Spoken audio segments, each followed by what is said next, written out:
Welcome to the Problems Channel Season 3, Episode 8, the episode which I titled Brocard Points Introduction, because in this episode we will solve a problem that introduces and scratches the surface on the so-called Brocard points of a triangle named so after the French mathematician and meteorologist Henri Brocard.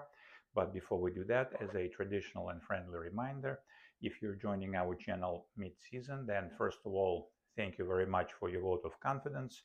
Thank you for subscribing to our channel and welcome to our channel. And second of all, perhaps the most efficient way for you to gain the most academic benefit for yourself from working with the material that we present on this channel is for you to go to the homepage of this channel, and at the top of that page in the channel's trailer section find the episode titled The Problems Channel How To. We recommend that you watch that episode in its entirety, follow all the instructions that we give in that episode, because in that episode we explain and motivate everything that we do on this channel. And if you have any questions, then by all means please do ask. Find an episode on our channel that is of interest to you, use the comment sections, and I will do my best to find the time to answer all of your questions.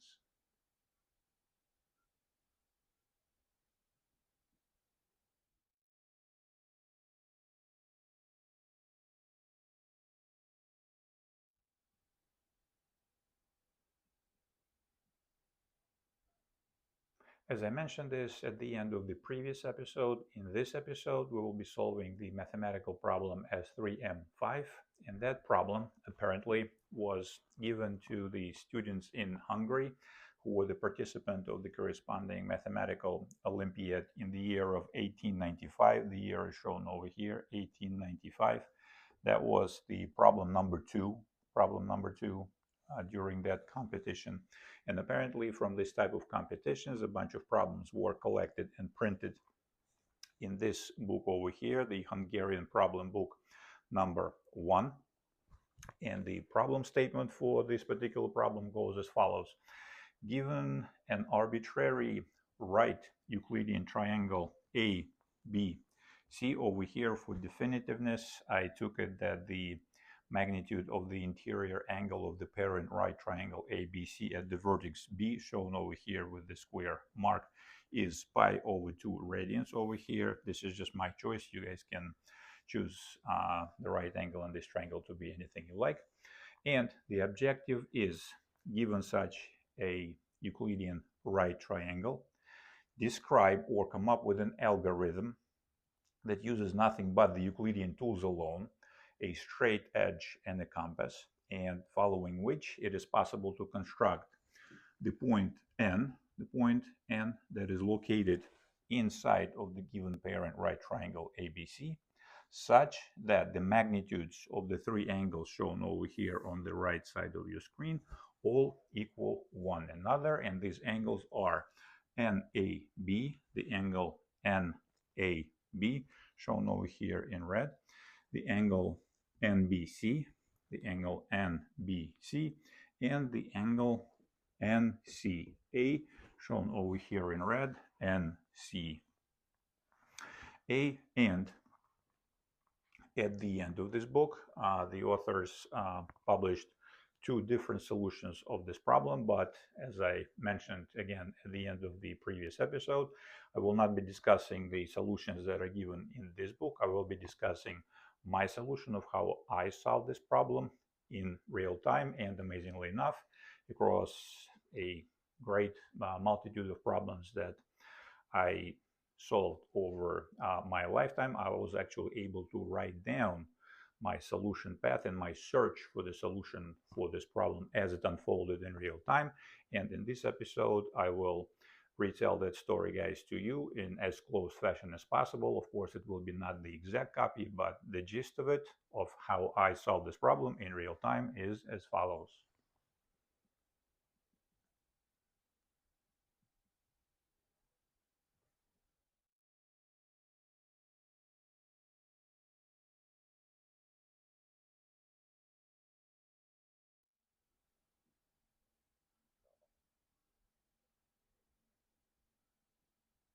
After reading the problem statement, the first thing I did is I realized, of course, that in the especially Olympic style problems, all the information, all the bits of data that are given to us are dialed in ever so tight and ever so perfectly, so that without using all of the information that is presented, there's pretty much and basically fundamentally there is no way we can solve this problem. So the first question I ask myself is, why right triangle? If we're dealing with triangles, good old plain Euclidean triangles, why does it have to be right? So the first thought that occurred to me is that the fact that the given triangle is right, that is already a major clue. So we need to capitalize on that very fact. So once we know that, for example, the magnitude of the interior angle of the given parent triangle at the vertex B is pi over 2 radians, it is evidently what's going on over here. This angle is called complementary, so I decided to play with the magnitude of this angle over here. Let's say I will designate this angle with x, and in order to save us some typing, if you will, I will designate this angle over here as alpha, just for the sake of brevity. So now we know that the magnitude of the angle ABC is pi over 2 radians. That means that the magnitude of the angle NBA, which is complementary, must be what? Let's write it down. The magnitude of the angle NBA, the magnitude of the angle NBA is this little guy right here, must be what? It must be pi over 2 minus pi over 2 minus what? Minus the magnitude of the angle NBC, but we designated this angle as alpha, so we will write it down as pi over 2 minus alpha, like so. Now the next thing I did is I concentrated on this smaller triangle A and B. We remember that according to Euclid's Elements, Book 1, Proposition 32, the magnitudes of all three interior angles of any non-degenerate plane Euclidean triangle sum to what? To pi radians. As such, we write, if this angle is, let's maybe use red chalk. So we agree that this angle is alpha, this angle is alpha, and this angle is alpha. So we write down the following condition. We have the angle NAB plus the magnitude of the angle NAB plus the magnitude of the angle ANB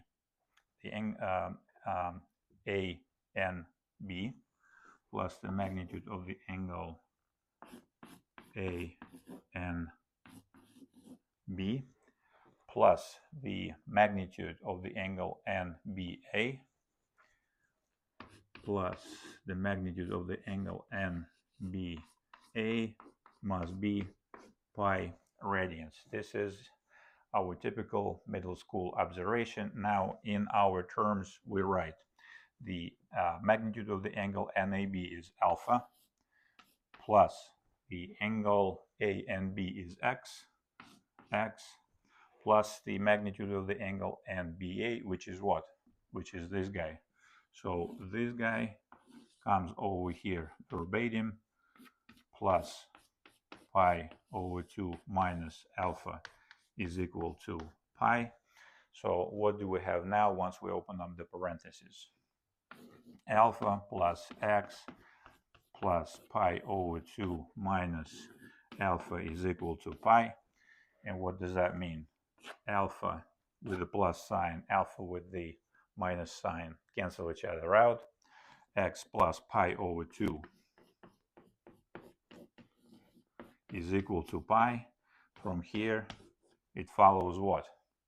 It follows that the magnitude of the angle x must be none other than pi over 2.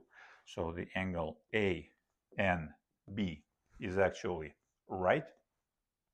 And that means that the triangle ANB is right. with the magnitude of its interior angle at n, A and B, being again pi over 2 radians. So here, now, since we conducted this straightforward computation, we can say that the magnitude of this angle is right. We will put this traditional square sign to designate that this angle is right.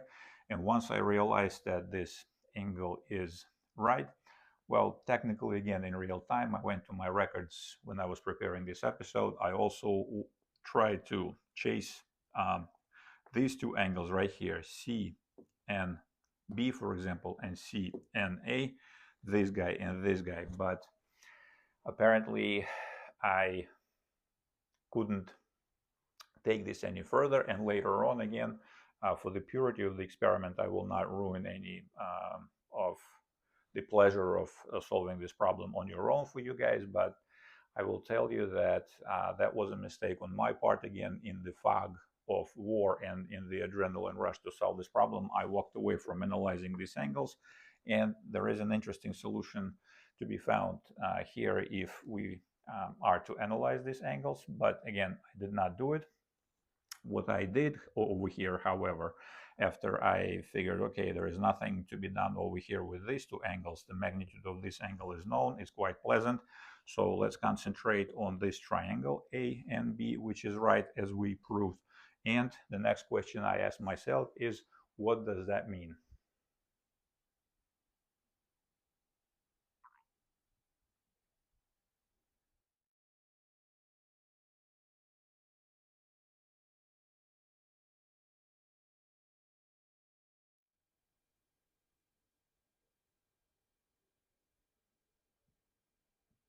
Well, that means that the point N is located on the periphery of a circle that is constructed on the side AB of the given parent right triangle as one of its diameters, due to the theorem that many students know as the Thales theorem, or also this is known as, let me write it down over here, if I'm not mistaken, it will be Euclid's Elements, Book 3, Proposition 31. This is basically the same thing, where Euclid says that the circumference angle that subtends a diameter of a circle is always right. So the magnitude of the angle A and B is right. That means that the side or the line segment AB is seen from the point N under the right angle, and that precisely means that that point belongs to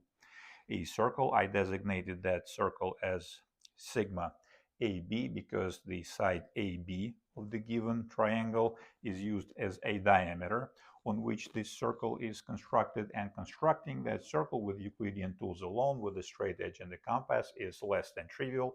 It takes exactly 1, 2, 3 steps. We draw two circles where they intersect.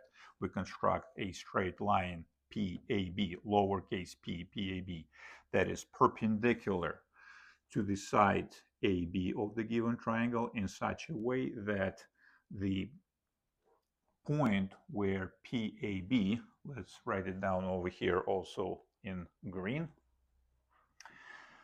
the straight line PAB intersects the straight line AB at a point which I call OAB, such that this condition over here holds. In other words, the straight line PAB intersects this side AB, staying perpendicular to it at a point OAB, which is now we pay attention, now that point O becomes the center, OAB is the center, and these two distances become the radius of the circle sigma AB, which we just constructed with Euclidean tools alone. And to the periphery of that circle, sigma AB, the point N belongs, as shown over here, point N belongs. And now, according to Euclid's Elements, Book 3, Proposition 31, if I'm not wrong, or due to the Thales's theorem, this angle that the point N forms with the points A and B, which is a diameter of the circle. Sigma A, B thus constructed is what it will be the case regardless of where the point N is located on the periphery or on the circumference of the circle sigma AB, provided of course that the point N is distinct from the points A and B. That is wonderful, but remember, we go back to the problem statement, and the statement demands that the point N is located strictly inside of the given right triangle. And what does that mean? Well, that means that the way I figured and the way I was thinking in real time is that the infinitude, the technically uncountably infinitely many points N for which the magnitude of the angle A and B will be pi over 2 radians, can be partitioned nicely into two distinct piles. All the points of the circle sigma AB that are located outside of the triangle ABC, and that means starting from this point outward over here in this direction. So this circular arc will house all the points N for which the magnitude of the angle A and B still will be right, but these points N will be located outside of the parent right triangle ABC. We're not interested in those. And the second such pile will be the interior arc of the circle sigma AB. That is located where? That is located strictly inside of the triangle ABC. This will be this arc right here. Hopefully you guys see it in more bright color. So this arc is of interest to us. And playing a physicist a little bit, if we wiggle, if we shake, or if we let the point N move along this interior arc of the circle sigma AB, thus constructed as I explained, completely legal, all done with the ruler and straight edge tools alone, that point has how many degrees of freedom? That point has 1 degree of freedom because staying in the parent plane, it can roam the innards of the triangle ABC along the arc in any which legal way.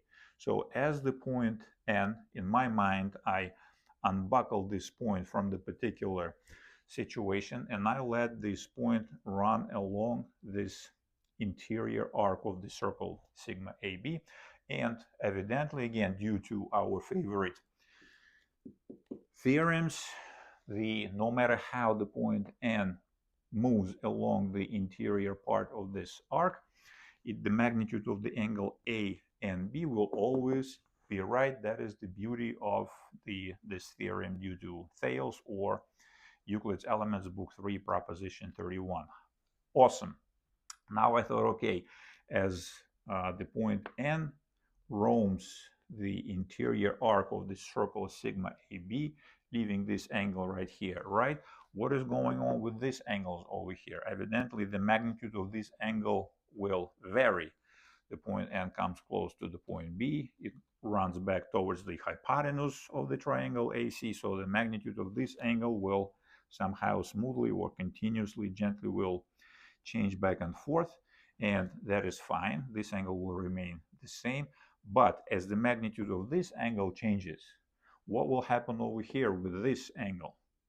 The magnitude of this angle will also evidently change because this point will move over here and the corresponding angle will change. But my mind was burdened with the knowledge of a particular theorem, so I saw right away that this angle and this angle must be the same regardless of how the point N roams that circular arc.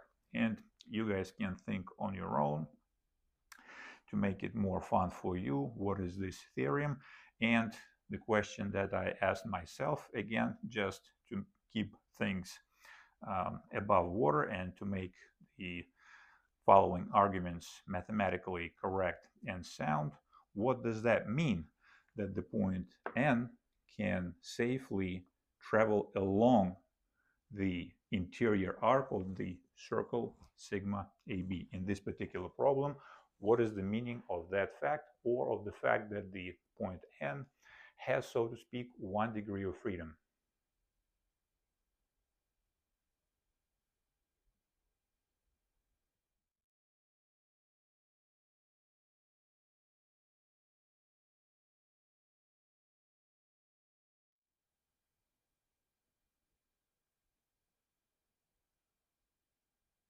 Well, thankfully, we're all different, and thankfully, again, we think differently. We all have varying depths and degrees of mathematical knowledge, taste, and problem-solving experience. So your particular path in which you will unwind a solution of this problem will depend precisely on all of these parameters, if you will. And because my mind was burdened with the knowledge of this here Theorem, Euclid's Elements, Book 3, Proposition 32, and some of the students, I guess, in the English-speaking countries will know this as the alternate segments theorem. We'll talk about this in a second, but because my mind was burdened with the knowledge of this absolutely beautiful and elegant theorem, the moment I realized that we have the magnitude of the interior angle at n in the triangle A and B is that it is right, I came up with the idea of the circle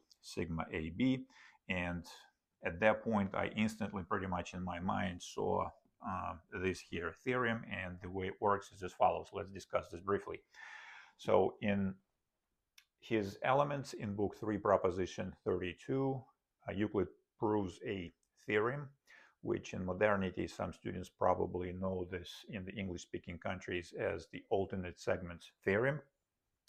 And the technical essence of this theorem is the following. If a straight line named tau for tangent touches a circle named S at a point T, and from that point T is an arbitrary chord of that circle is constructed, such as the chord T, P. I showed it over here in yellow, if you guys can see that in yellow. Then, amazingly enough, the way the Euclidean geometry works, and that result has its own beauty and elegance in its own right, the angle from which this arbitrary chord is seen from the circumference of the circle S precisely matches the angles which the tangent tau makes with the said chord. And the reason that this theorem in English is known to some students as the alternate segments theorem is because these angles under which this chord is seen, they alternate the side with respect to which the angle is measured. So in other words, if tau is the tangent to the circle S, and on that side over here we put, let's say, just for the sake of giving this angle a name, the point X, then the magnitude of the angle PTX shown in red, this angle right here between the yellow chord and the tangent measured this way, counterclockwise in positive direction, then the magnitude of the angle PTX is precisely equal to the magnitude of the angle PAT. So this chord is seen from the circumference angle on that side, on the opposite side of the tangent, under the same angle as this tangent makes with this chord.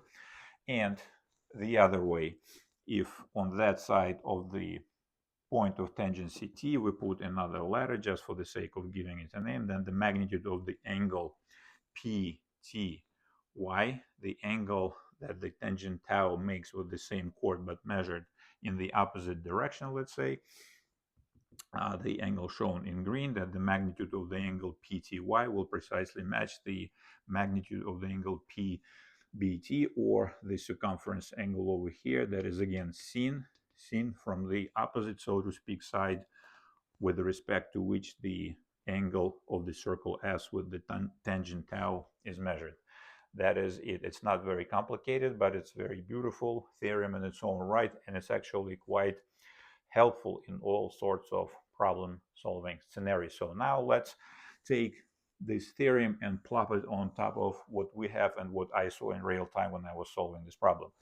Of course, the circle sigma AB that we can construct with Euclidean tools alone, and the construction is straightforward. I explained how it works in the previous segment. Plays the role of the circle S.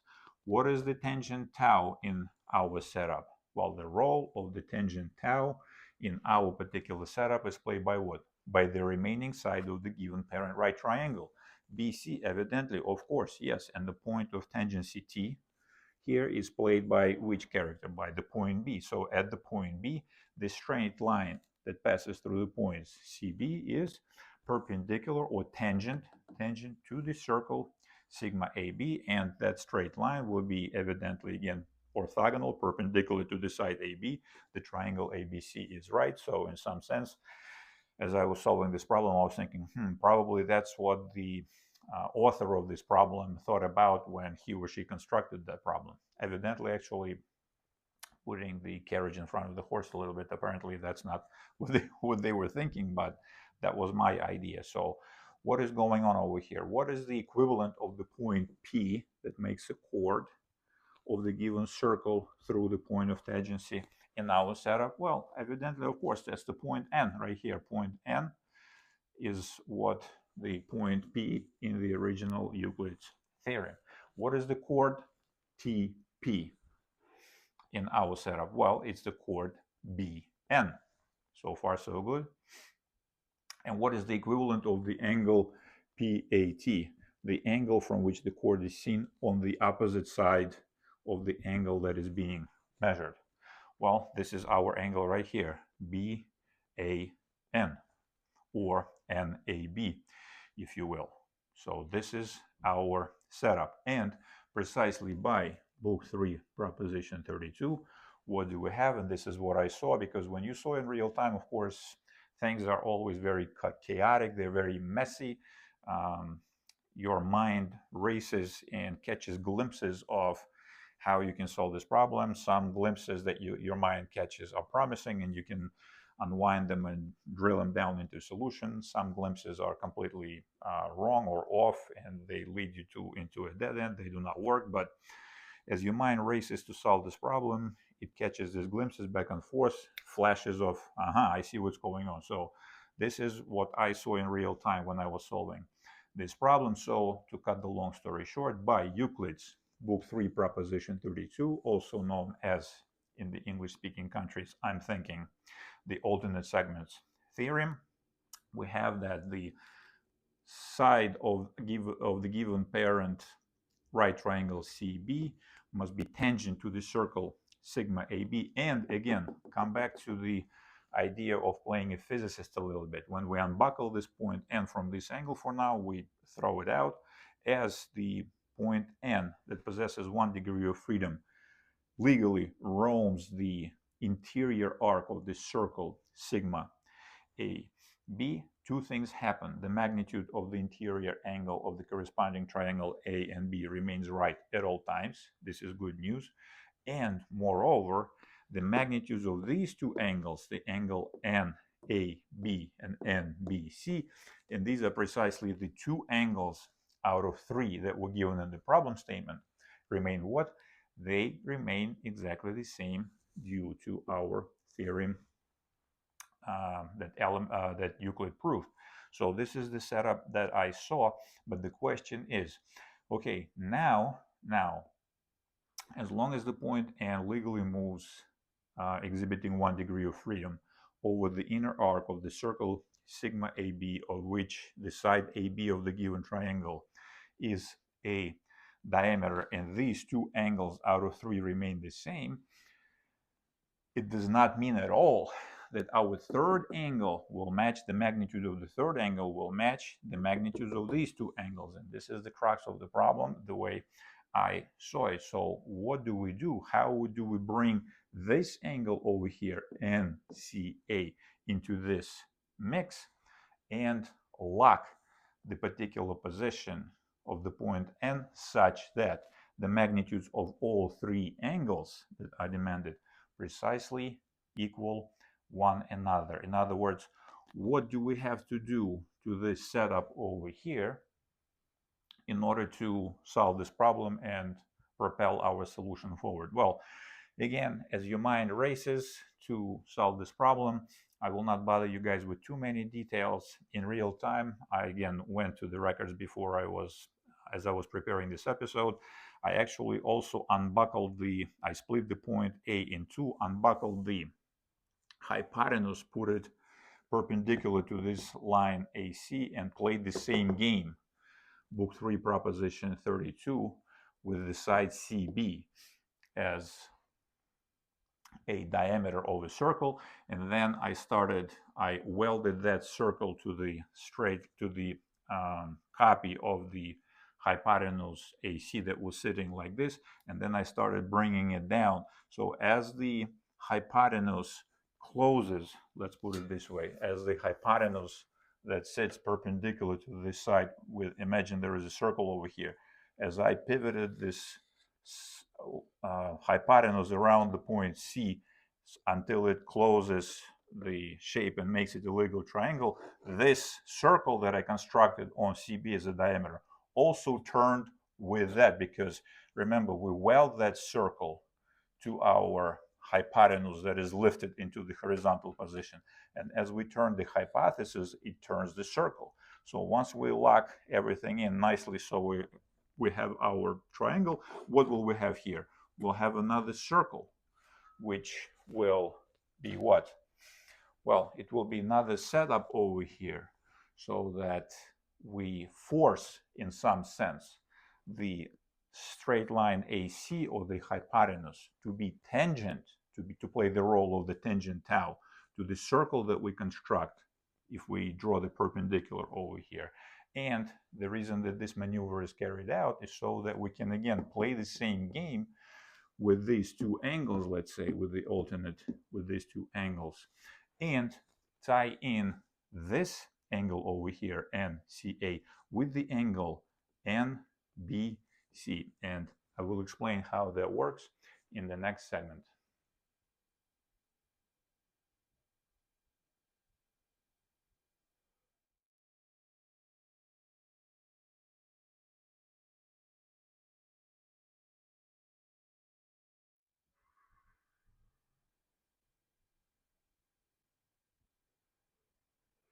As such, let me explain to you what is going on with the second circle that I constructed for you over here, and then I'll go over one more time again how I arrived at this idea. So here we want to basically conduct the same experiment that we did with the circle sigma AB, but this time we want not the straight line CB to be tangent to that circle, but we want to construct a circle for which the hypotenuse AC will be tangent, so we can play the same games as in book 3 proposition 32, or the alternate segment theorem due to Euclid. And the way we do this, again, the construction on first reading, let's say, all these things look horrible, complicated, but in reality they're not. If you put this video on pause, think about it on your own, you will realize this is basically baby steps, baby construction. In other words, first we construct a straight line PAC, that is, I use the lowercase letters that hint at the uppercase letters that are the vertices of the parent right triangle. So AC means that the straight line PAC is perpendicular precisely to the side AC. You see uppercase S, A, uppercase A, uppercase C, lowercase a, lowercase c. Straight line PAC is perpendicular to the hypotenuse AC at the point C. It's shown in blue over here, and I designated here with the first step of constructing the circle sigma BC. We'll get to that in a second. So we construct a straight line that is perpendicular to the hypotenuse AC at the point C. This is all done with the Euclidean tools alone. These are the to some extent, these constructions can be called primitive, in the sense that from them, or if you will, prime, because based on these constructions, all this other constructive business is built. So we construct a straight line shown in blue, PAC, that is perpendicular to the hypotenuse AC at the point C. On that straight line, there will be uncountably, infinitely many points, each of which we play the role of the center of a circle that will be tangent to the straight line AC at the point C.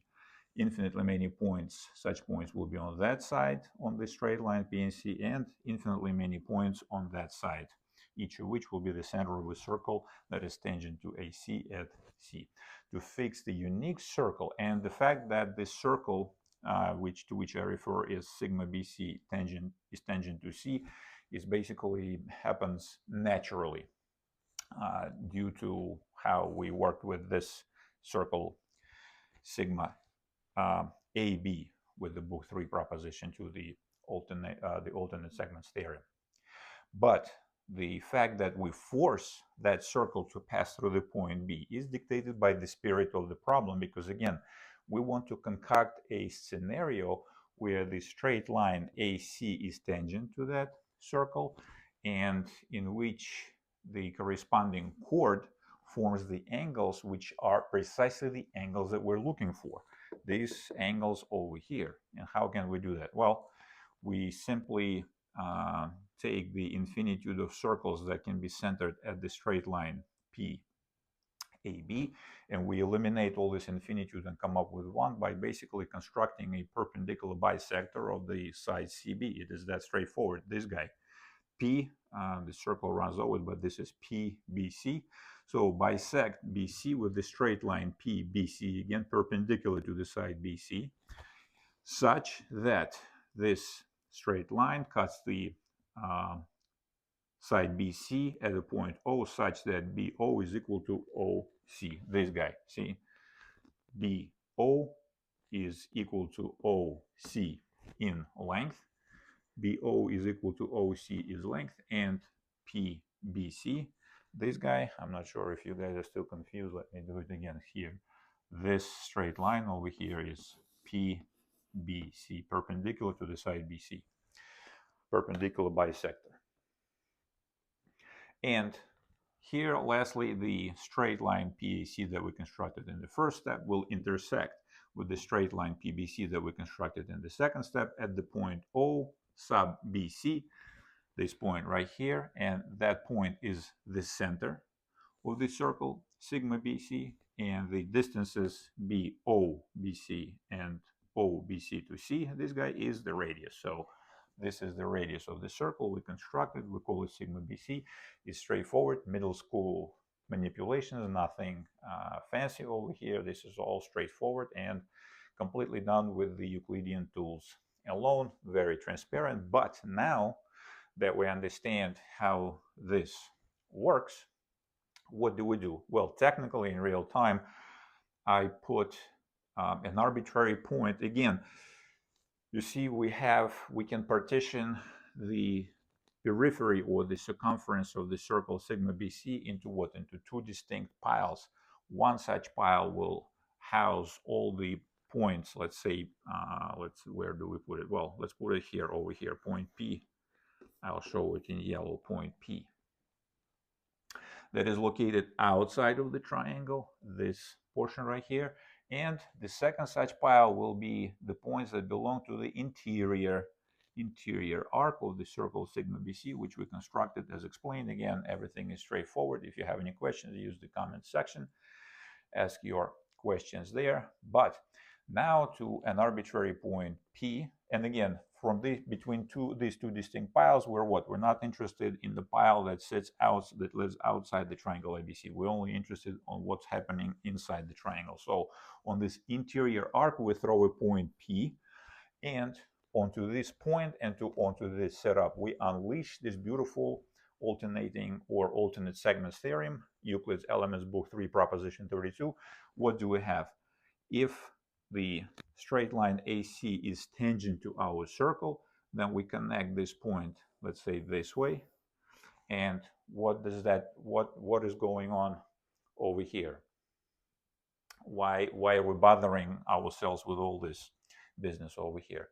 Well, let's say the straight line PAC will intersect the circle sigma BC for the second time. The first time it will be at the point C.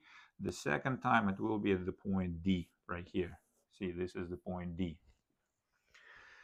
So what does the alternate segments theorem, or Euclid's Elements Book 3 proposition 32 tells us? Well, it tells us that this angle right here, this angle will be precisely this angle right here. You see? This guy will be precisely this angle. But again, think on your own what's going on over here. But we also see that the very same chord CP shown over here, which is seen from the circumference angle at D under the same angle that is shown over here, ACP, is subtended by what? Aha, this is another key observation that I made in real time. It's subtended also by the angle at B. If we connect P and B like this, here on my drawing it looks a little small, but you guys understand what's going on. This is precisely how we mix in the angle at B, and we will hash it with the corresponding angle alpha from the previous segment that we worked with the circle sigma AB. You see, and why is that? Well, this is according to Euclid's theorem again. The angles, the circumference angles in the same segment equal one another. And this chord over here is subtended by the angle CDP and CBP, this guy. You see? So let's record this. Let's write it down officially. The magnitude of the angle CDP is equal to the magnitude of the angle CBP. Angle CBP by the corresponding theorem due to Euclid. I don't think I remember exactly the name, in book 3, in the theory where Euclid develops the theory of circles, the same segment subtended by two circumference angles. These angles have the same magnitude, but by book 3 proposition 32, this angle, originally remember, is the same as the magnitude of which angle? Well, PCA. You see? So here we have the combination of two theorems. The theorem of, let's say, circle tangent chord, the alternate segment theorem, or book 3, Euclid's Elements Book 3 proposition 32. And the second theorem, which states also from Euclid's Elements Book 3, I don't remember exactly the number of that proposition, but basically that theorem states that the magnitudes of the angles, circumference angles in the same segment equal one another. That's two theorems. So this is how we tie in this angle over here, PBC. We should probably write this guy in the opposite order, PBC, just to follow the convention that for the angles that we're asked to find is precisely as the angle CDP, which is the same as the magnitude of the angle ACP. So what is going on now? Now we have another point P that also has 1 degree of freedom, and as the point P roams the interior arc of the circle sigma BC, which is constructed with the Euclidean tools alone explained over here, what is going on that is interesting to us? Well, with this 1 degree of freedom, the point P staying in the parent plane, traversing the interior arc of the circle sigma BC, acts in such a way that the magnitude of the angle PBC is exactly the same as the magnitude of the angle PCA. And these are precisely the angles that are spliced into our problem statement. So now we have 2 points in the race, each of which has 1 degree of freedom. The point N that traverses the interior arc of the circle sigma AB, and the point P that traverses the interior arc of the circle sigma BC. And now you guys tell me what is going on. What is the location? What is the location of the point that is sought after, such that the magnitudes of the angles NAB, NBC and NCA are all equal one another. What do we do to these two circles?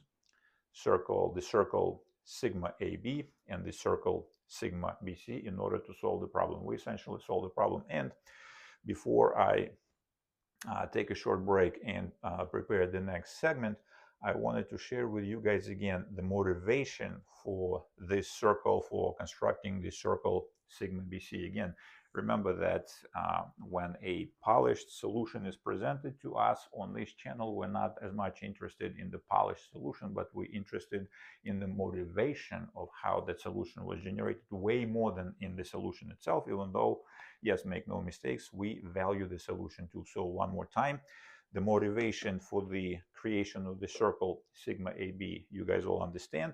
The motivation for the construction of the circle sigma BC in real time for me was the following. So once I was done with this circle over here, sigma AB, I split this point A into two and I unbuckled the hypotenuse of this triangle this way. I made it parallel to the other side, to the side AB. So here I had this hypotenuse, and the reason I did it is because it was very straightforward for me to experiment with what?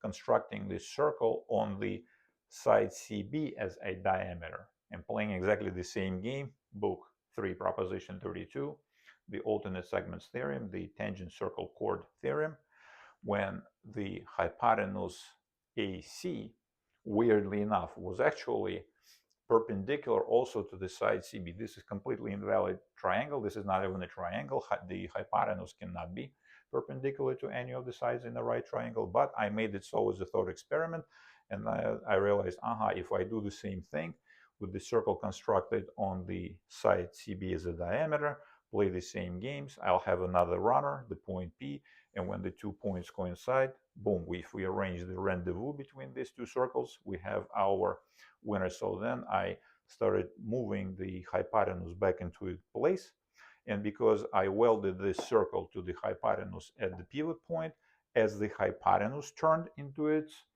lawful position, so did the circle, and there you go. The circle that you see over here, the circle sigma BC, is actually the circle that we obtain if we put the hypotenuse AC, we pivot it around the point C, let's say this way, and the circle becomes what? Becomes sitting on the side CB as a diameter. So that was the thought experiment that I conducted in real time, and this is the motivation for this circle, so that you guys cannot blame me. So I yanked the circle sigma BC as a magic bunny out of a hat. There is a motivation for it, and that was the experiment of playing this thought experiment, these games with the hypotenuse AC. And now that you understand what is going on, basically we have the point N with 1 degree of freedom, we have the point P with 1 degree of freedom. They vary in certain ways, that the angles here will vary in certain way in one fashion. These two angles will vary in a different fashion, and something interesting will happen if we do what?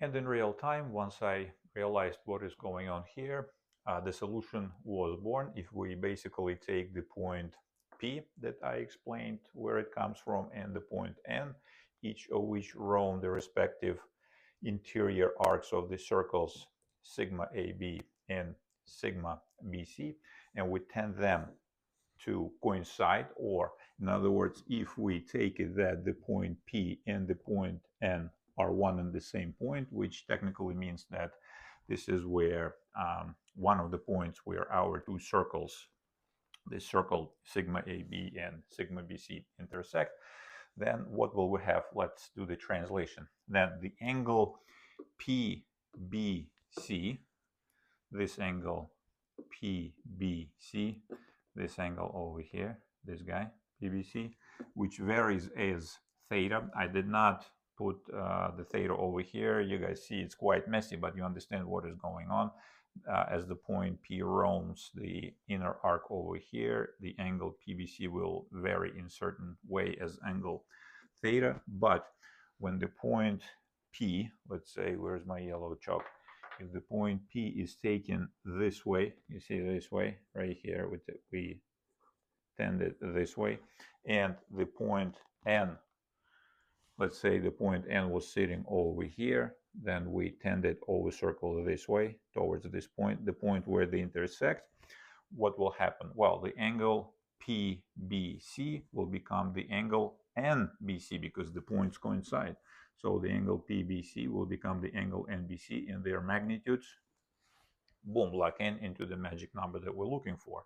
Likewise, the angle PCA, which varies again as theta, as we proved over here. I'll talk about it. I looked up the name of the theorem from Euclid, and I'll tell you about it in a second. But the angle PCA, which varies as theta also due to this wonderful arrangement, will become the angle NCA. You see the point P and N become 1, P and N become 1, the angles become the same, theta becomes alpha. If you don't like alpha in theory, you should have said, or I should have said, that alpha varies as some other gamma, let's say, for example, and then gamma and theta become alpha. They lock into 1 and then coincide. This will be one position. This is it. So then these two angles coincide, and because, again, the angle NBC in this respect, when these 2 points become 1, this angle NBC, again, remember, it is the angle that is shared between the situation that is given to us by the circles sigma AB and sigma BC. Then, again, this angle NBC is the same as the angle NCA, courtesy of the circle sigma BC, but at the same time, the same angle NBC is the same as the angle NCA, courtesy of the generating circle sigma AB. Game over. All 3 angles are the same. This is a beautiful solution, and technically, always point P, let's say point P becomes N, and the point N becomes P. When they become one and the same point, they coincide. That means that technically the 2 circles, sigma AB and sigma BC, intersect over the set of 2 points, B and N. B is technically one vertex of the given parent right triangle, and the point N is the sought after point, such that the magnitudes of the angles NAB, NBC, and NCA all equal one another. Problem solved. And again, one more time, in the previous segment I told you guys I forgot, but when I was taking a break, I looked up this theorem due to Euclid. This is, I showed it over here in the rectangular box, book 3, proposition 21, 21, book 3, proposition 21. That is precisely the proposition that says that the 2 circumference angles on the same side of the chord, if they subtend the same segment, they have equal magnitude. And what do we have in this circle sigma BC? Well, the circumference angle at B, PBC, subtends the circular arc CP right here, this guy. But the same arc is subtended by the circumference angle in D, CDP. You see? This guy and this guy. Same chord. Isn't that beautiful? In my mind, it's absolutely beautiful. And the magnitude of the angle CDP, this guy, is the same as the magnitude of the angle PCA, precisely due to book 3, proposition 32. That is what we discussed earlier, the alternate segments theorem. And this is essentially also the proof why the construction that you will see in a few seconds is the correct one. And right now I'll take a short break. I'll erase everything on the right hand side. I will keep this construction in your view on the left of the board so you guys can copy it and work with it and recreate it with your favorite graphing software. But I will list the algorithm on the right hand side of the board and on the right hand side of your script and screen, and the steps are the following.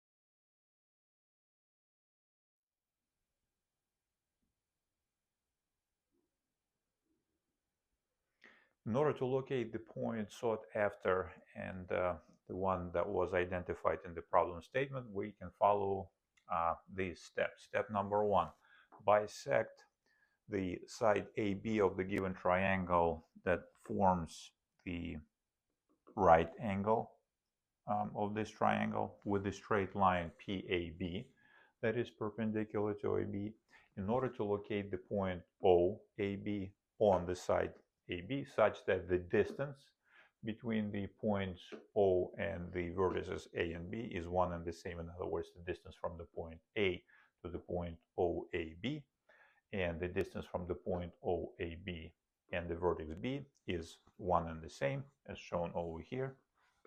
This distance is equal to this distance. And as the second step, construct a circle. Sigma AB is a circle. Let me write down, so this is a circle sigma AB, which has the point OAB as the center, and this distance that I explained a few seconds ago as the radius. That's step number 2. Step number 3, bisect the remaining side of the right triangle that forms the right angle. In this case, it will be the side CV with a straight line PBC shown here in here in order to locate the point O. In order to locate the point O on that side BC such that the distance from the point B to the point O is the same as the distance from the point O to the point C. In other words, this distance over here is the same as this distance. This is the point O, and this is the perpendicular bisector of the side BC. This is the step number 3. Step number 4, construct a straight line that passes through the point C and that is perpendicular to the hypotenuse of the given triangle, in this case AC. This is the blue line PAC right here, perpendicular to AC through the point C. This is the step number 4. In the step number 5, we observe that the perpendicular bisector PBC and the perpendicular AC will intersect at the unique point. We'll name that point OBC for hinting that this point has to do with the generating circle that relates to the side BC. This is shown over here. PAC, straight line PAC, intersects the straight line PBC at the point OBC. And still in step number 5, we construct a circle, call it sigma BC, that has the point OBC as the center, and that distance shown over here, the distance from the point C to the point OBC, or the distance from the point B to the point OBC, as the radius. Radius, distances, center, circle BC. This locks in the position of the circle BC. And essentially, we are done. In the step number 6, we don't really have to construct anything. We just mark things on our construction, and we observe that the circle sigma AB constructed in the step number 2 and the circle sigma BC constructed in the step number 5 will intersect over 2 points B and N. B will be the right vertex angle of the given parent right triangle, and the point N will be strictly inside of the triangle, and the point N is the sought after point such that the magnitudes of the angles NAB from here, NAB, and the magnitude of the angle NBC, NBC, and the magnitude of the angle NCA, NCA will be all equal one another, and this solves the problem. And now we can say that this point that has this particular property and is located strictly inside of a given triangle is called the first Brocard point, that is named so after the French mathematician and meteorologist Henri. Where can I spell his name so you guys are not too confused? Henri. In English, I think it's Henri, Henri Brocard. Brocard D is silent as far as I can tell, and he lived between the years of 1845 and 1922.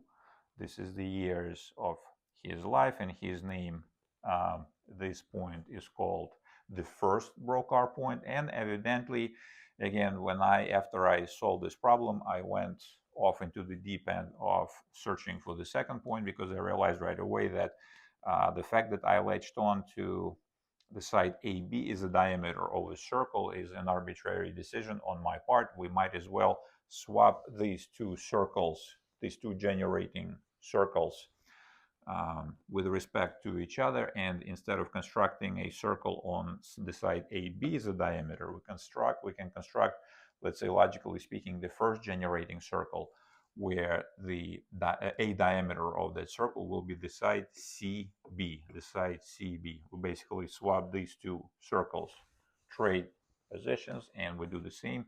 And by doing so, we will locate the so-called the second Brocard point. And again, in the lightning round, I will not be going into all the details, but this is how we locate the second Brocard point.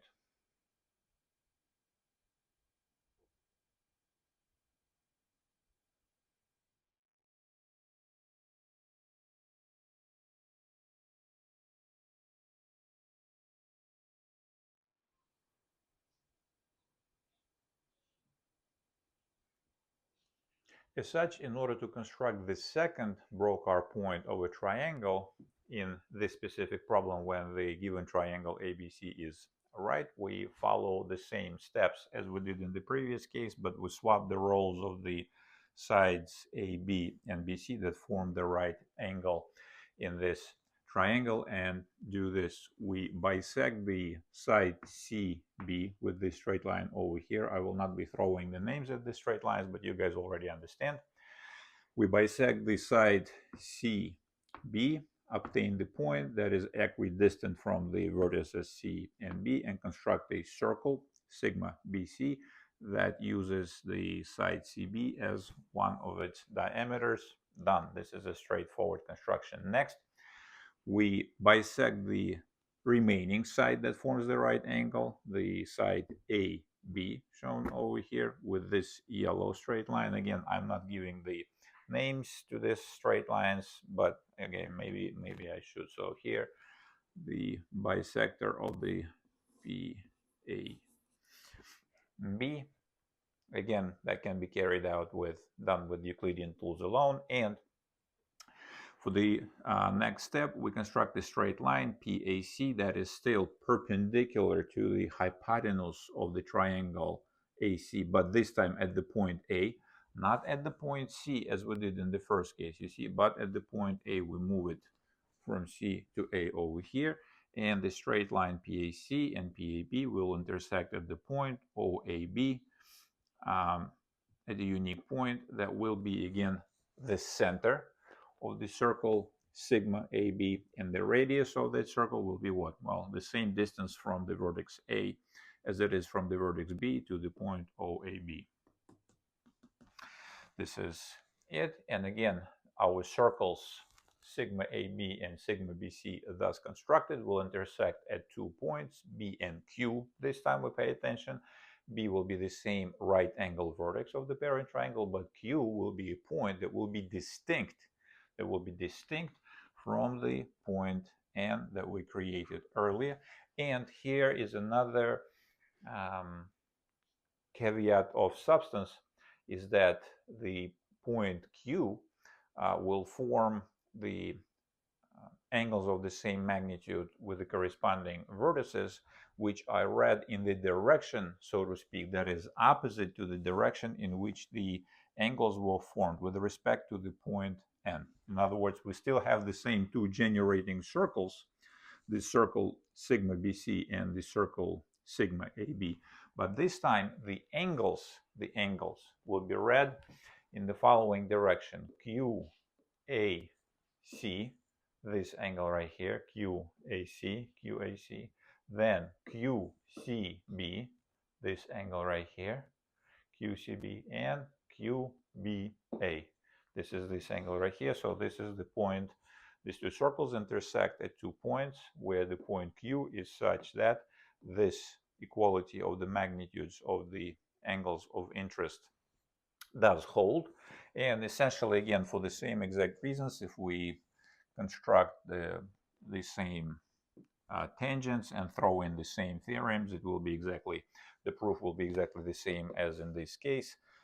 The same mix of theorems applies in the second case. But again, it is important to realize that if in this case, in some sense, let's say parabolically speaking or logically speaking, the angles that are formed with respect to the first Brocard point are read, if you will, counterclockwise. We go in this direction. Again, this is just my vehicle to keep these things straightforward in my mind.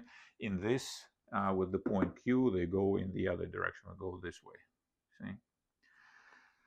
So the letters, the order of the vertices, or the order of the letters in the formation of the corresponding angles, we can call them Brocard angles for now, is important and is different between the points N and the points Q. The points Q and N are distinct, and if, for example, in the first case I refer to these angles as alpha, in the second case, from the problem solving perspective, we have no choice but to assume right now that these angles are different. We can refer to them as beta, conduct the same experiments, merge the 2 points, and see that this is the case. But again, putting the cart in front of the horse a little bit, it turns out that quite remarkably, the magnitudes of the Brocard angle associated with the point N, to which we refer as alpha, and the magnitude of the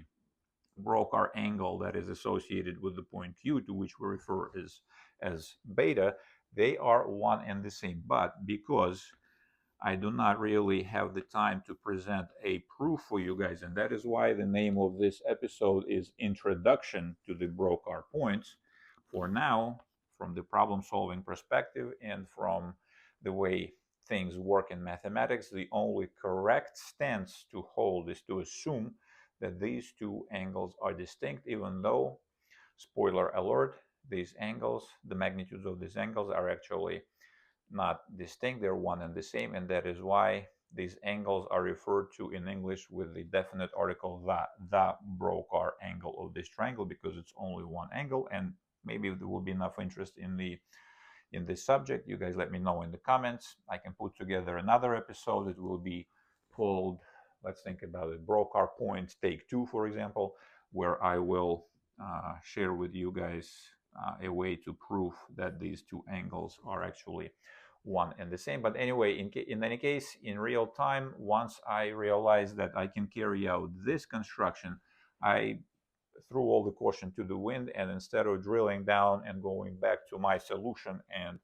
making it more elegant, simpler, more crisp, I started chasing this problem into a different direction, into generalized. Remember, season 1, episode 2, where I tried to explain one correct way to practice mathematics. Remember, when we solve a problem, we try to abstract and generalize it. So my step for generalization was thinking, okay, so now the cat is out of the bag. I know how to make things happen, how to construct the two Brocard points for any right triangle. But how would I do it? How would I solve the essentially the same problem if the triangle is not right, but, for example, acute or an obtuse triangle?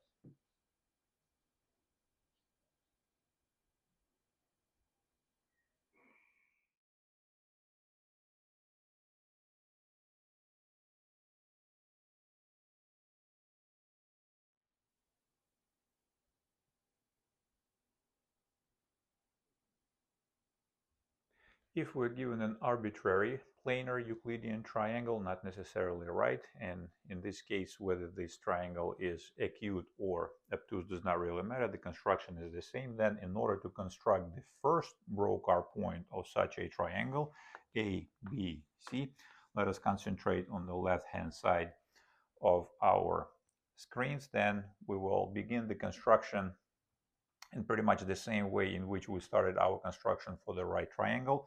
We bisect the side AB, for example, with the perpendicular bisector BAB, BAB, B for bisector, AB for the side AB. And then remember that when we had the triangle that was right, in some sense, the straight line AB was already perpendicular to the side CB. But this time there is no such perpendicular, so we have to manufacture one. How do we do it? Well, straightforwardly. We construct a straight line through the vertex B that is perpendicular to the side BC. And this is what I depicted over here. P for the perpendicular, BC is the side BC through the point B, BCB, easy to decipher. And that straight line right here, if I were to use green, then this side right here, straight line P that is perpendicular to the side BC through the point B, then these two straight lines will evidently intersect in the parent plane at the unique point, which we will refer to as OABN, N for the first Brocard point, ABN here. And that is the point that is the center of the same circle sigma ABN. This is the third letter in the mix to connect this circle with the first Brocard point, sigma ABN, that has the center at the point O ABN and the radius evidently O ABNB, or the distance to A is the same. So there is this minor deviation. And then the rest is exactly verbatim, the rest of the construction. We bisect the side BC, which we started the first generating circle, the circle sigma ABN, we can refer to as the generating circle 1. And the second generating circle, sigma BCN, we construct in exactly the same way. Bisect perpendicularly the side CB with the straight line B for bisector BC, this one right here. And then draw a straight line, PACC, that is perpendicular to the side AC and passes through the point C. Game over. These two guys will intersect at the unique point that will lock in the location OBCN and hence at the first Brocard point. That will be the center of the circle, the second generating circle, sigma BCN. Construct that circle. These two circles again will intersect at 2 points. One of them will be B, not interested. The other one will be N. It will be inside the given, not necessarily right, or let's say arbitrary triangle. And the property of that point, the first Brocard point, will be such that the magnitude of the angle NAB will be equal to the magnitude of the angle NBC, which will be equal to the magnitude of the angle NCA. Game over. And the proof, again, you guys should see it. It's very transparent. This perpendicular to AC through C, to which we refer as PACC, will cut or intersect the circle, the second generating circle, at 2 points. One of these points will be C. The other one will be, let's say, D. And again, by the same book 3, proposition 32, the angle that this tangent AC to the circle sigma BCN makes with respect to the chord, which one? CN over here, this guy. Once you understand this, you see this angle. Let's use the same color. This angle will be the same. By book 3, proposition 32, tangent, circle, chord, or alternating segments theorem, it will be the same. And this angle at D, the angle in the circumference at D, subtends the same chord, CN, that is subtended by exactly the same angle in the circumference, NBC. So this is precisely what we need. Game over. Proof is the same.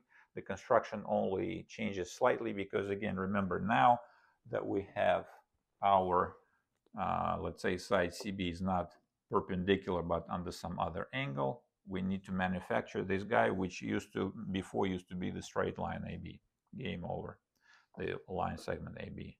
So now we construct it by force, if you will, and the rest is the same. Intersect two circles, grab the point where the two circles intersect inside the triangle, and this is, again, important. The lettering in the names of the angles is important. NAB, NBC, NCA. This is the first Brocard point. And how do we construct the second Brocard point? Well, we take my solution that I generated for the second Brocard point. when we dealt with the right triangle and generalize it to an arbitrary triangle.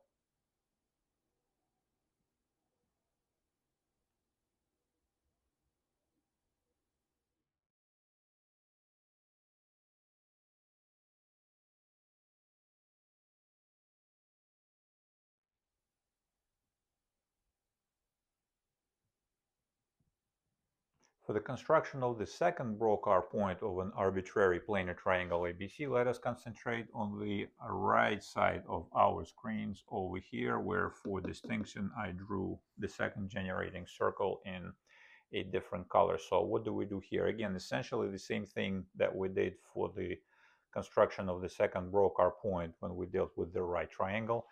We bisect the side BC of a triangle with the straight line BBC. This is pretty much the same bisector that we had in the first case. So the bisector of the side BC and the bisector of the side AB can be reused.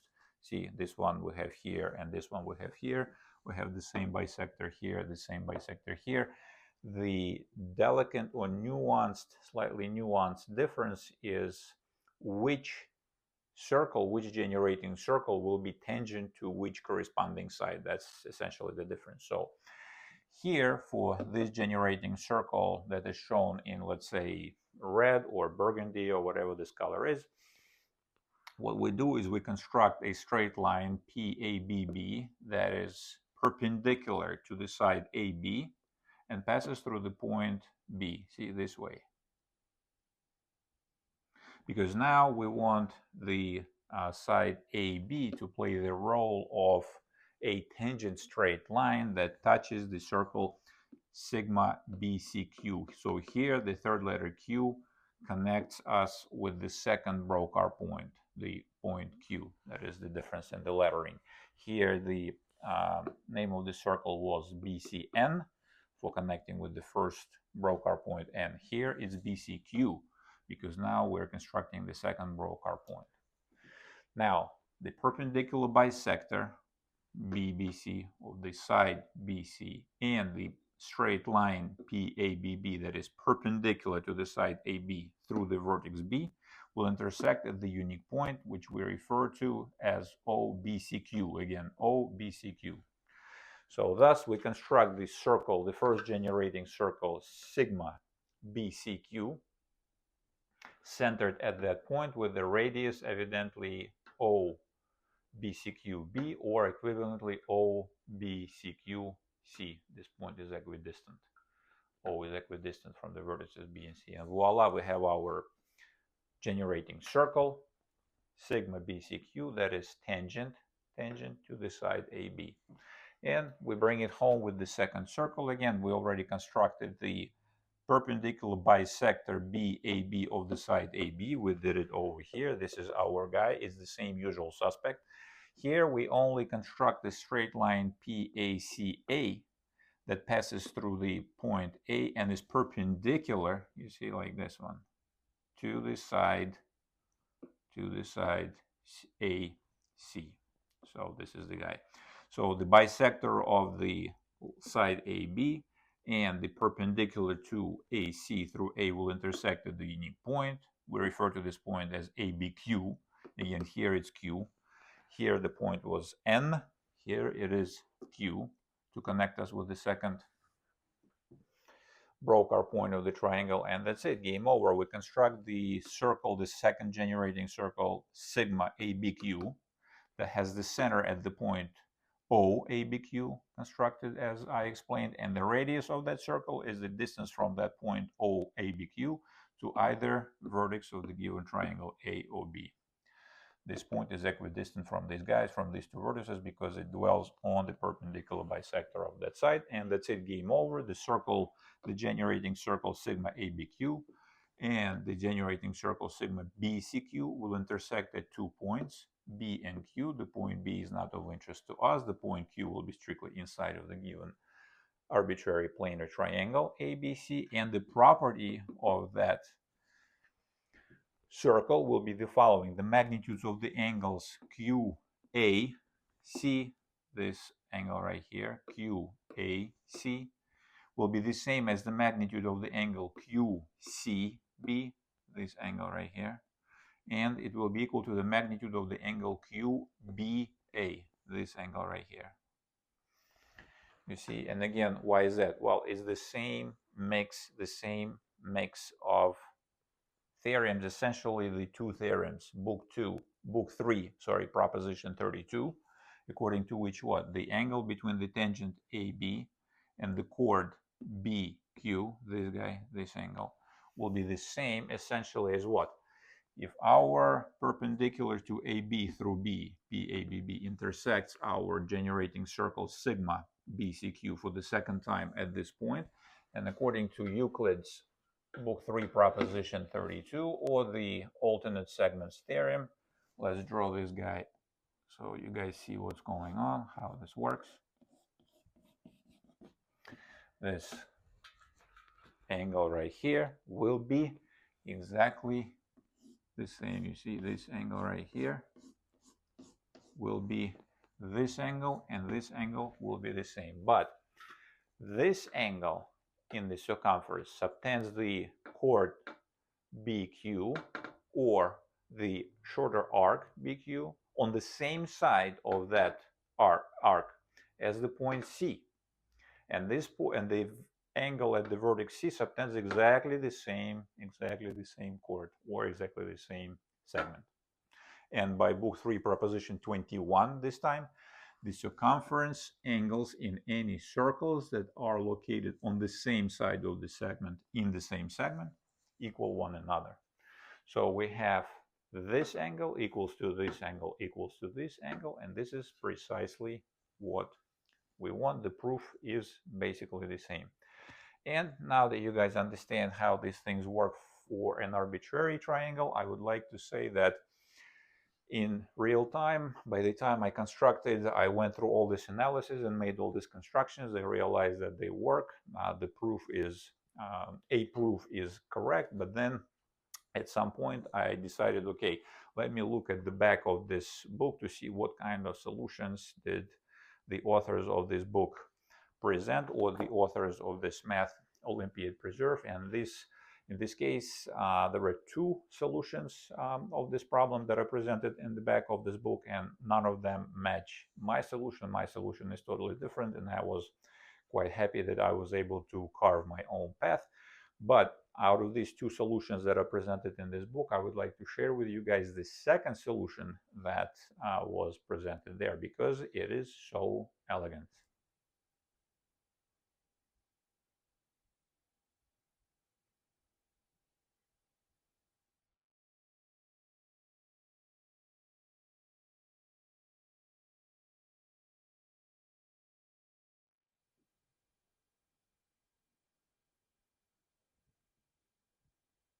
Before we jump into the discussion of the upcoming solution of the problem S3M5, I would like to make it painfully clear that that solution is not mine.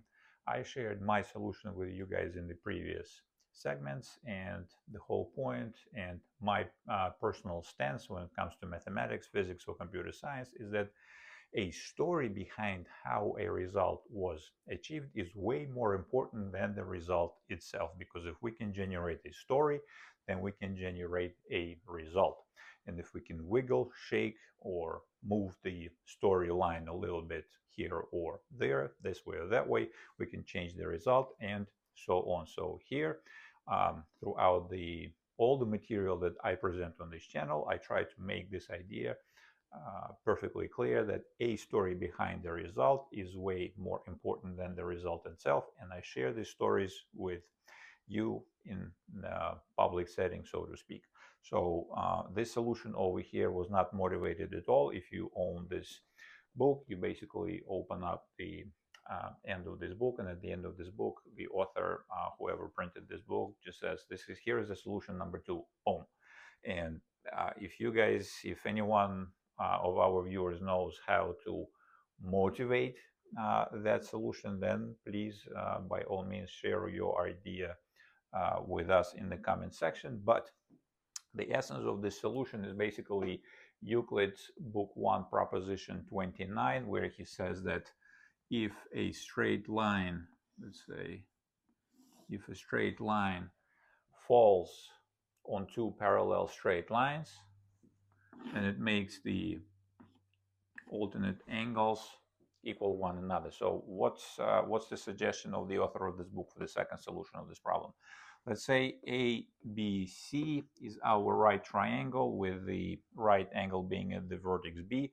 We construct our favorite circle. We go back to the same circle that I started with, the circle sigma, if you want the designation, sigma AB, the same circle that I walked away from in the different direction. But we construct a circle that has its diameter on the side AB, shown over here.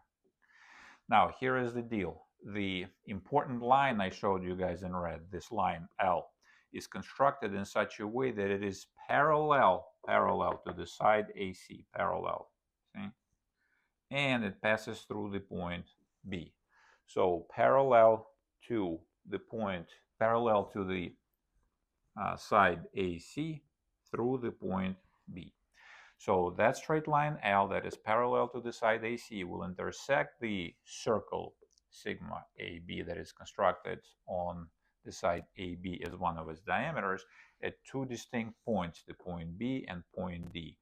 The point B we're not interested in, but the point D is actually quite interesting. If we connect the points D and C, look at this, I showed the straight line in green, see, like this.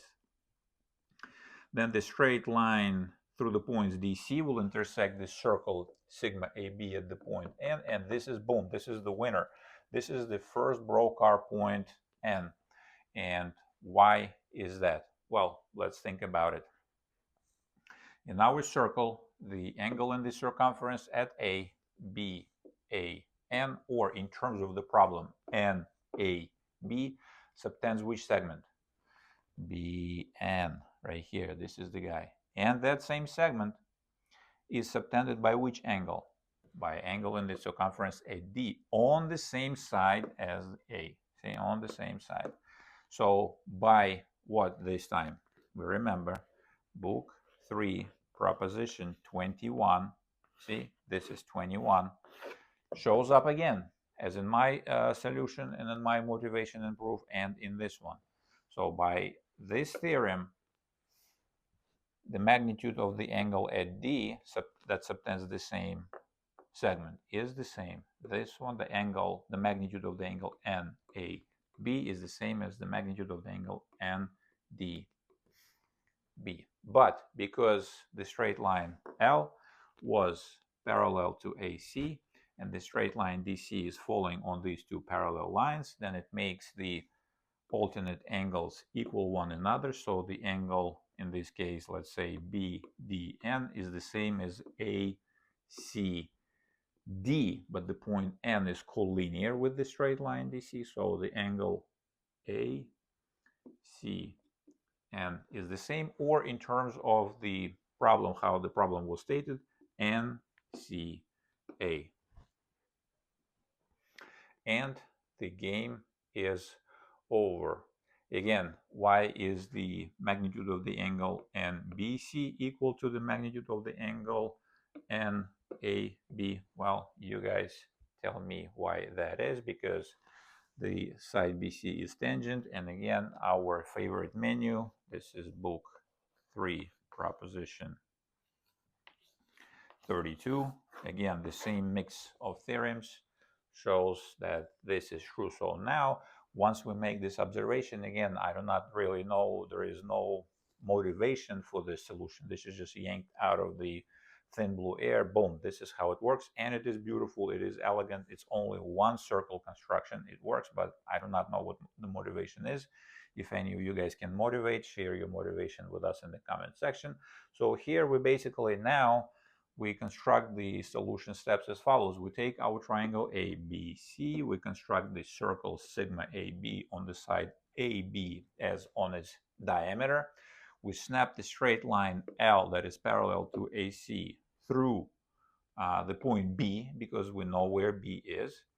That straight line L will intersect the circle sigma AB at the point D. This is right here for the second time. The first point will be B. We're interested in D. Connect D with C, and the point where the straight line through DC intersects the circle sigma AB will be N. It will be strictly inside of the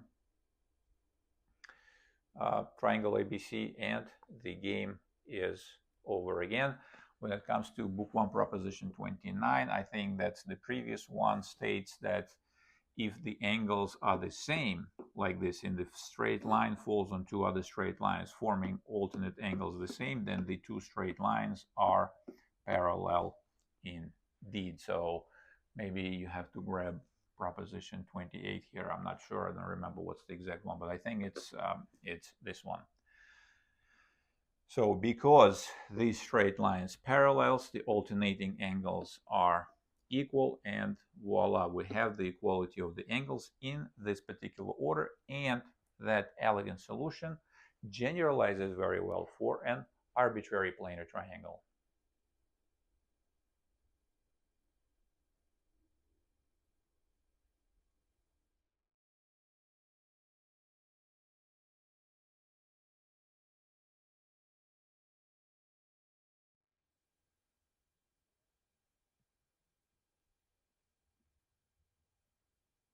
Thus, in order to construct the first Brocard point of an arbitrary planar Euclidean triangle ABC using the single circle and the parallel straight line idea, we carry out the following steps. We begin with our favorite circle sigma AB in the same way. We bisect the side AB of this triangle with the straight line BAB. B stands for bisector. AB of the side AB, this straight line right here, there will be a right angle right here. And then we construct the straight line PBCB, this straight line right here, the straight line shown in green right here, that is perpendicular to the side BC through the vertex B. So this straight line right here. This perpendicular to BC through B will intersect with the bisector of the AB at the unique point O. Let's say we will call this point again OABN. And that is how we construct the circle, the first generating circle and the only generating circle, sigma AB. And with the center at the point O, with the perpendicular bisector of the side AB and a perpendicular to BC through B intersect. And the radius of the circle is again the distance from the point O thus constructed and the vertex B or A. It doesn't really matter. And then what do we do? Well, then we snap a straight line that's shown over here, L, that is parallel to the opposite side, AC. You see, we work with the point B. The side BC is tangent to the circle sigma AB at B, so the opposite side is what? AC. So parallel to that side, we snap a line L parallel to that side, and that passes through the point B. Game over. That straight line L will intersect our generating circle sigma ABN at the point D for the second time. At the first time it will be the point B, not interested. Second time it will be at the point D. Yes, we're interested. And now we simply connect the point D, thus constructed, with the opposite vertex C.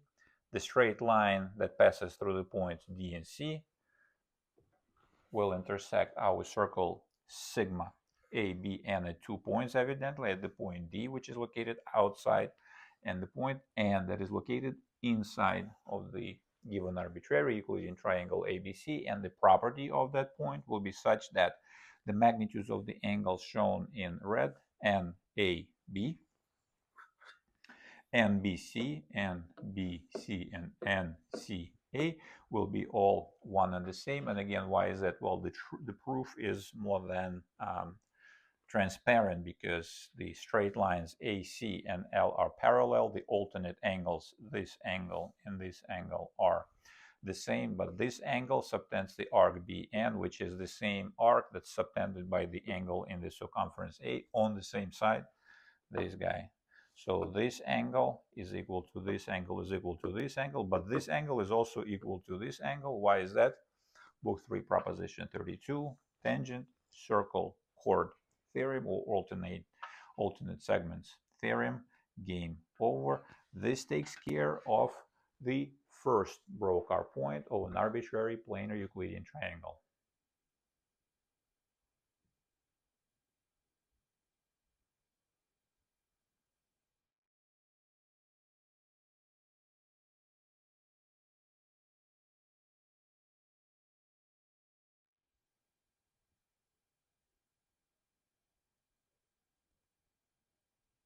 Wonderful. In order to construct this second Brocard point of a given arbitrary planar Euclidean triangle using this single generating circle parallel line idea, we carry out the following steps.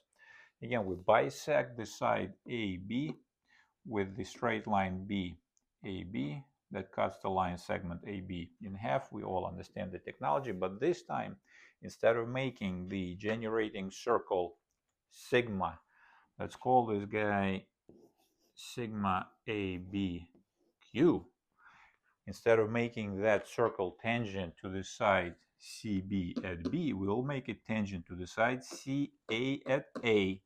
CA at A. In other words, the straight line that you guys see over here, PACA, is a perpendicular to AC through A. The angle over here, if we construct it here, it will be right angle. And the game is over. We snap a straight line L that will be parallel to which side of the triangle? You guys tell me now. Well, the opposite side is CB, so it will be as parallel to, this is the side BC or CB, so this is the parallel straight line L parallel to BC. Game over. That straight line L will intersect our generating circle sigma ABQ at two distinct points, A and D over here. I forgot to mention it, name it D. We're not interested in the point A, we're interested in the point D, because now we take the point D, we connect it with the point C with the opposite sides here, right here, like this. And that straight line through DC will intersect the generating circle sigma ABQ at two distinct points. The point D that will be located outside of, and the point Q that will be located inside of the given arbitrary triangle ABC. And that point will have which property? Well, it will have the property, let's say the Brocard property, if you will. The magnitude of the angle QAC will be the same as the magnitude of the angle QCB, which will be the same as the magnitude of the angle QBA. Why is that? Where is the proof? Well, the proof is quite straightforward. Remember, L is parallel to BC, and the straight line BC falls on these two parallel straight lines by Euclid's Elements, Book 1, Proposition 29. The alternate angles that this straight line forms with the parallel straight lines will be the same. The magnitude of the angle ADC, which is the same as ADQ, will be the same as the angle DCB or BCD.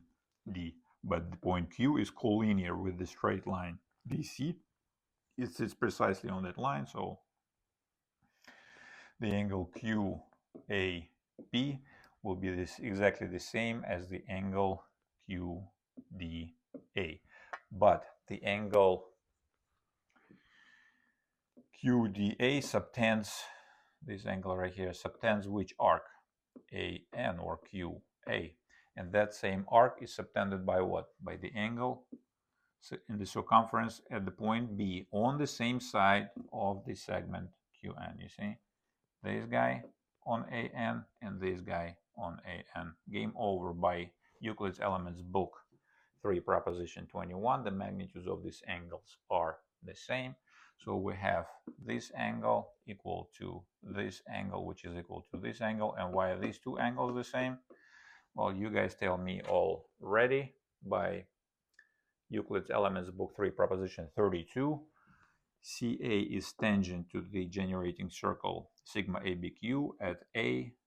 The chord AN makes the angle such that it's the same on the other side, this guy right here. So voila, game over, proof is complete, and this is how we construct the second Brocard point.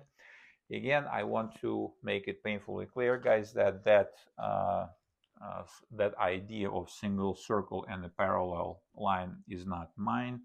I like to present my motivation behind the solutions that I share with you guys. If anyone can share their motivation for this construction, please be my guest. And here, a few words for the interested souls about the derivatives of the process of discovering, if you will, or working with the Brocard points.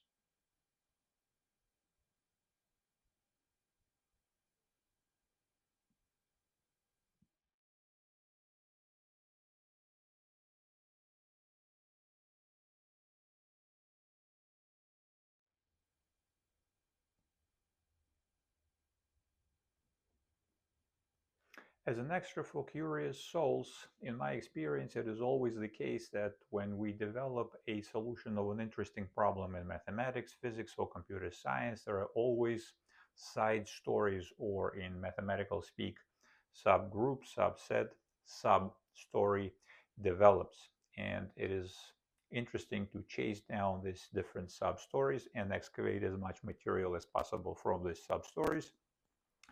And for example, in this case, this is not all the derivatives, but some of the derivatives that are birthed by the process of the discovery of the so-called Brocard points and the process of working with them can be the following.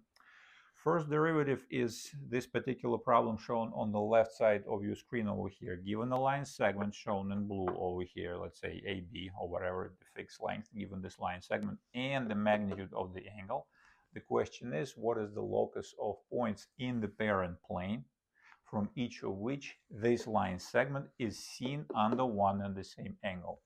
And the answer to that question is basically the set of two partial circles that share the given line segment as their common chord. So from everywhere from this side, from this partial circle, and everywhere from this partial circle, the given line segment will be seen under the same angle, and there exists again, Euclidean tools only construction that is quite beautiful and elegant. Also, I will not talk about it, but this is a derivative that we can chase down. The second derivative, and I think if I remember it right, that was my idea too, that when I worked with this problem and played with the circles generated by the right angle. Remember, at B we have the angle that is right. So ABC is a right triangle. So we construct our circles on the sides, on both sides of the given right triangle as on diameter. So in other words, AB is the diameter of this circle, and BC or BC is the diameter of this circle. It will so happen that these two circles will intersect twice, once at the right angle vertex B, and the second time where at the point X. But this point X is quite remarkable. Why? Because this point X will have no choice but to sit where on the hypotenuse AC of this triangle, and think about why. The answer to why has to do with the number of perpendicular straight lines that can be constructed to a given line through a given point. Remember that by the Thales' theorem, the angle in the diameter must be always right. So AXB will be right and CXB will be right, two right angles. But to a given straight line, AC through a given point B, it is possible to construct how many perpendiculars in Euclidean geometry? Exactly. So the question is, in what ratio does the point X cut the hypotenuse of the given right triangle? It's a very straightforward exercise. I leave it to you guys to prove that the ratio of AX to XC is actually the square of the ratio of the corresponding sides. If I did not mess anything up, then it should be the length of the side AB divided by the length of the side BC. This is where I made the mistake. I apologize. AB divided by the side BC squared. This is the square. So here evidently we have the trigonometric function of tangent hiding somewhere over here, because the ratio of two sides in a right triangle defines the corresponding tangent as the trigonometric function. So this is one derivative to chase down. This is not too complicated, but this is an interesting thing. And finally, this is an extra for experts. The Brocard points show up one more time, make their encore appearance in the so-called isogonal conjugation. Isogonal conjugation sounds scary, but like I said, all things in mathematics, physics, and computer science sound scary on the first reading. Well, once you start learning about this concept, it's not really that scary, it's not that important. So what is isogonal conjugation? Well, let's say we take our triangle, arbitrary, planar, not degenerate, Euclidean triangle, A, B, C. We throw one point inside. We call this point N. So what we do now is the following. First, we connect N with all three vertices, N, A, N, B, and C. Then we construct three corresponding bisectors of all the interior angles. The bisector shown in green of the interior angle at A, the bisector of the interior angle at B shown in blue, and the bisector of the interior angle at C shown in yellow. So far so good, excellent. Next, what we do is we take our, let's say, line segment NA, and then we reflect it in the bisector of the angle A. Ka-ching. Then we take our line segment NB, and then we reflect it in the bisector of the angle B. Ka-ching. And then we take the line segment NC and reflect it in the bisector of the interior angle at C. Show it this way. Boom. So I show all these reflections in red. Turns out that all these reflections will intersect at one point.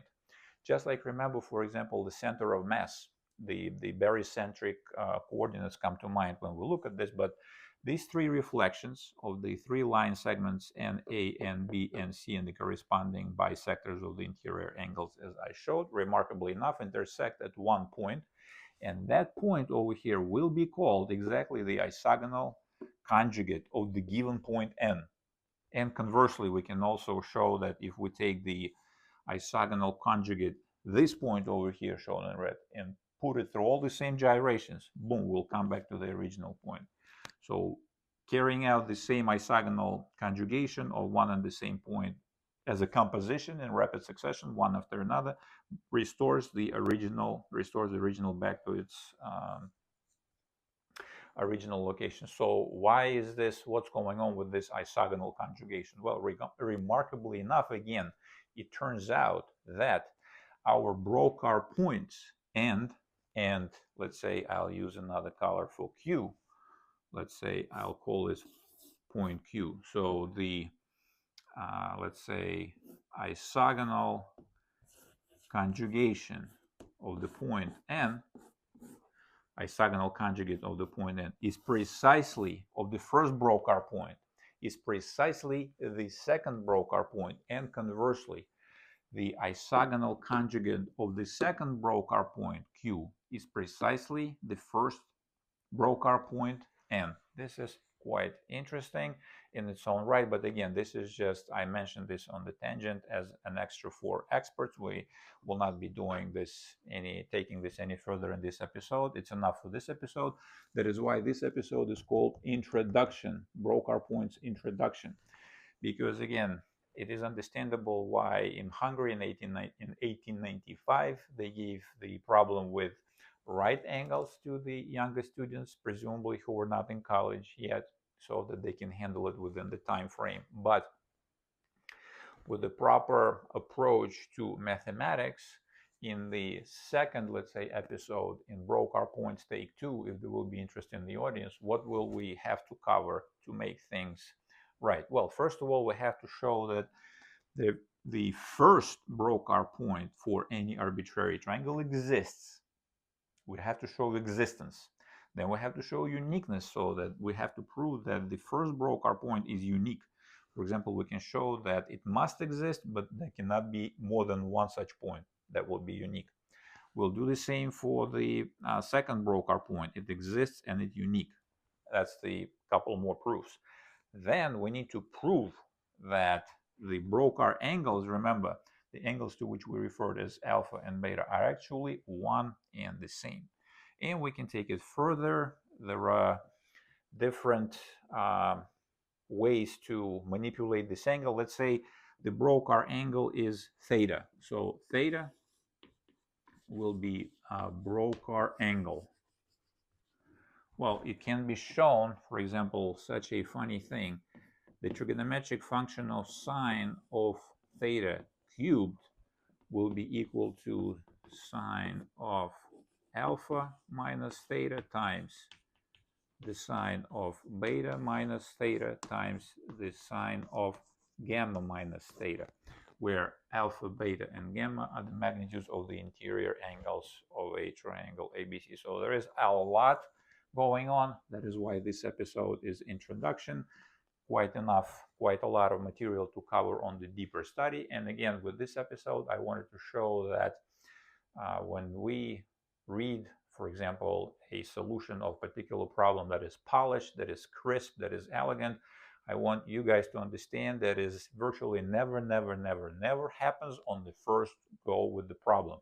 The first take on the problem is ugly, is messy, it's awkward, it's not elegant, but as long as this awkward, messy, and not elegant solution is yours and it is correct, then that is good enough. And in reality, what will happen is that you will put it aside and you will start taking iterations over this problem and iterate it into this crisp elegance that is so polished that when someone will read it, they will say, oh, wow, how did this happen? Well, now if you worked through this problem with me with this episode, you know how these things happen. Now, this is it for the problem S3M5 in this episode, and we will move to a new challenge next.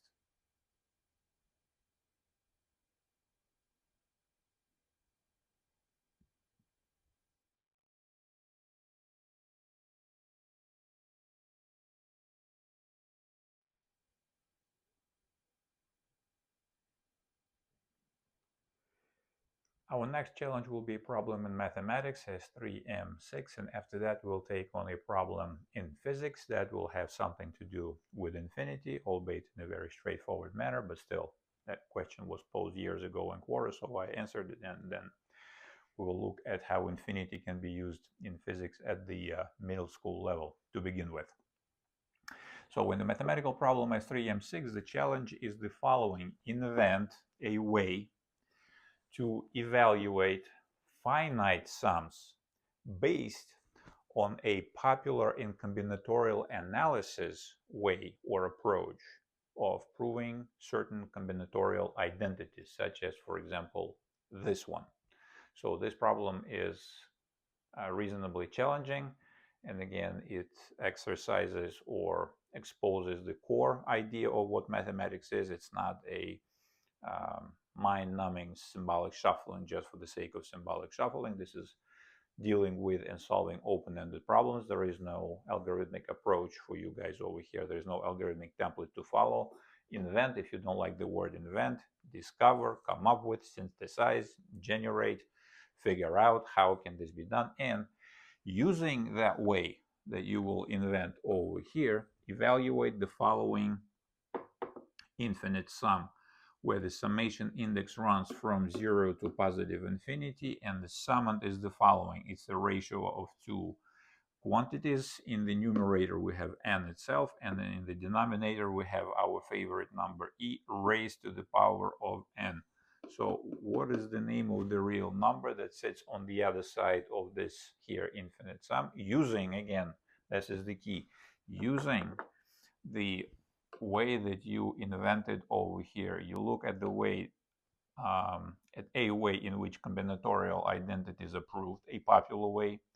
You carry this way into, let's say, algebra, come up with a way to evaluate finite sums, and then we use that method, boom, to evaluate this here sum. And yes, this sum can be evaluated in a number of different ways. In this problem, we're not interested in all of these ways. We're interested here in this. Look at this, invent this, and then bring this over here. Good luck to you. Thank you very much for your time. Thank you for watching. I will see you in the next episode, in which I will share my solution of the mathematical problem S3E8.